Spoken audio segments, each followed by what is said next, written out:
வணக்கம். இன்றைய செய்திகளின் தொகுப்பு. கொங்குநாடு மக்கள் தேசிய கட்சியின் பொள்ளாச்சி வடக்கு ஒன்றியம் கிழக்கு பகுதி வாக்குச்சாவடி முகவர் படிவத்தினை ஒன்றிய செயலாளர் ராசு என்கின்ற பழனிசாமியிடம் மாநில துணை பொதுச் செயலாளர் கே நித்யானந்தன் அவர்கள் வழங்கினார். உடன் பொள்ளாச்சி வடக்கு மாவட்ட செயலாளர் விவேகானந்தன், தொழில்நுட்ப அணி செயலாளர் ஆனந்தகுமார் மற்றும் ஒன்றிய நிர்வாகிகள் இருந்தனர். கடந்த 40 ஆண்டுகளில் இந்தியாவில் பயங்கரவாதிகள் நடத்திய தாக்குதலில் 20,000 இந்தியர்கள் கொல்லப்பட்டுள்ளனர். 65 ஆண்டுகளில் பாகிஸ்தான் 3 போர்கள் மற்றும் ஆயிரக்கணக்கில் பயங்கரவாத சம்பவங்களில் ஈடுபட்டதாகவும் ஐநாவில் இந்தியா காட்டம். ஜூன் மாதம் முதல் ஐரோப்பாவிலிருந்து இறக்குமதியாகும் பொருட்களுக்கு 50% வரி விதிக்குமாறு ட்ரம்ப் பரிந்துரை. அமெரிக்க பொருட்கள் மீதான வரியை குறைக்க ஐரோப்பிய ஒன்றியம் சம்மதிக்காததால் பதில் நடவடிக்கை.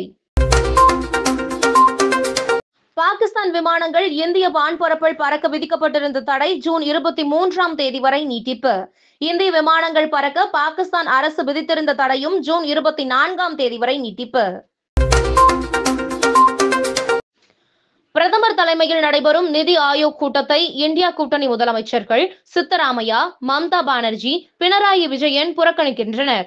பாஜக கூட்டணியில் உள்ள நிதிஷ்குமார், ரங்கசாமியும் பங்கேற்கவில்லை.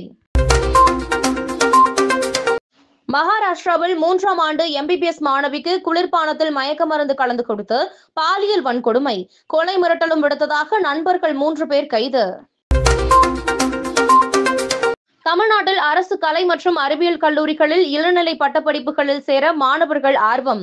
1.25 லட்சம் இடங்களுக்கு இதுவரை 1.98 லட்சம் மாணவர்கள் விண்ணப்பித்துள்ளதாக தகவல். நாட்டின் வளர்ச்சிக்கு மத்திய அரசுடன் அனைத்து மாநிலங்களும் ஒருங்கிணைந்து செயல்பட வேண்டும் என நிதி ஆயோக் நிர்வாக குழு கூட்டத்தில் முதலமைச்சர்களிடையே பிரதமர் மோடி உரை. கங்கையை தூய்மைப்படுத்தும் திட்டத்தை போல காவிரி, வைகை, தாமிரபரணிக்கும் திட்டங்களை அறிவிக்க வேண்டும்.